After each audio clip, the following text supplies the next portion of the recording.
All right, let's get into it. You know, in baseball, sometimes all it takes is one huge move to change everything for a team. Well, the New York Mets just made one of those moves, and it is a big one. So today, we're going to break down exactly how and, more importantly, why they managed to land one of the best pitchers in the entire league. It's really the question every single front office has to ask itself during the offseason, right? For the Mets, the answer was, well, it was painfully obvious. But actually going out and getting the fix, now that is the real story here. So to really understand why this trade was so absolutely critical, we have to rewind the clock. We have to go back to last season, a season that, man, it started with so much promise, and it ended in just absolute heartbreak for Mets fans. I mean, just try to wrap your head around that for a second. You are literally on top of the world. You've got the best record in all of baseball, and then, poof, over the next 3.5 months, the whole thing just crumbles. You go from dreaming about a championship parade to watching the playoffs from your couch. That was the brutal reality for the 2025 Mets. So what happened? What was the gasoline on that fire? It really all comes down to this one single number. The Mets starting pitchers ranked 27th in all of baseball for innings pitched. That tells you everything. They just weren't going deep into games, they weren't giving the team a chance to win, and that created this massive ripple effect of problems. And this is a perfect illustration of that domino effect. Look, when your starters can't do their job, what happens? The bullpen gets completely overworked, totally exposed. Then you're forced to rush your best young prospects up to the big leagues before they're even ready just to eat up innings. It's a recipe for disaster, and it was right at the heart of the team's epic slide.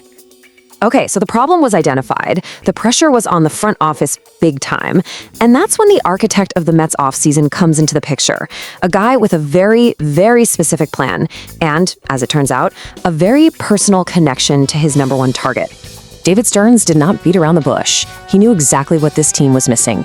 He didn't just want another arm to fill out the rotation. No, he wanted a true frontline, top-of-the-rotation ace who could anchor the entire pitching staff. And he had one particular name circled, highlighted, and underlined. And this is where the story gets really, really interesting. This is the ace up the sleeve, so to speak. Stearns wasn't just targeting some great pitcher he saw on TV, he was targeting a pitcher he knew inside and out. He was the GM who brought him to Milwaukee in the first place. He watched him develop from a prospect into a star. He knew the player and he knew the person. You just can't overstate what a huge advantage that is in a negotiation. So with that incredible personal history as the backdrop, Stearns and the Mets decided to go all in. Let's break down the actual trade that sent some serious shockwaves through the league and finally brought a new ace to New York. And this slide right here shows you exactly why this was such a brilliant move. First, look at that ERA. A 2.70 is elite. That's top-tier stuff. Now look at the salary. A pitcher like that making only $8 million in today's market, that is an unbelievable bargain. A true steal for a player of his caliber. And let's be clear, this isn't some guy on the downswing of his career. No way. Peralta is 29 years old, right in his absolute prime. He's already a two-time All-Star, and he is literally coming off the best season of his entire career.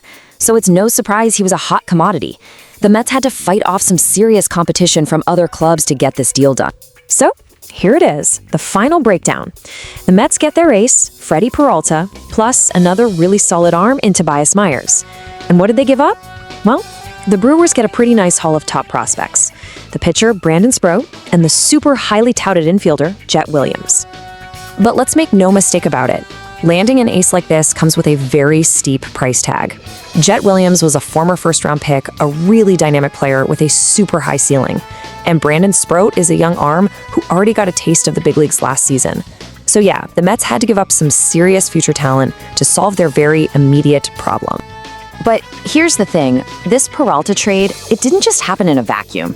It was really the exclamation point on what has to be one of the busiest and most aggressive off-seasons in recent Mets history.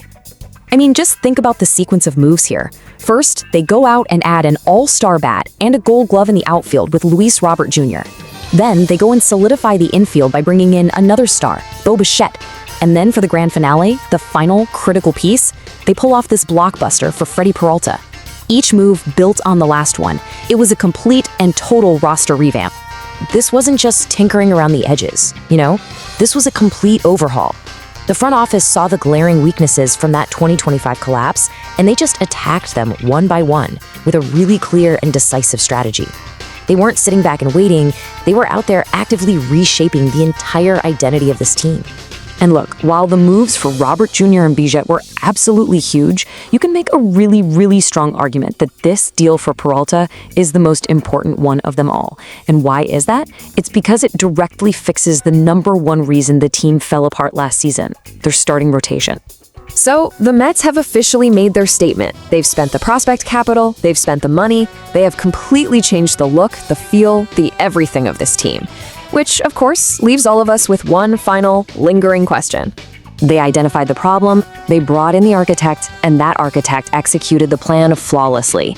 They added bats, they added gloves, and most importantly, they added their ace.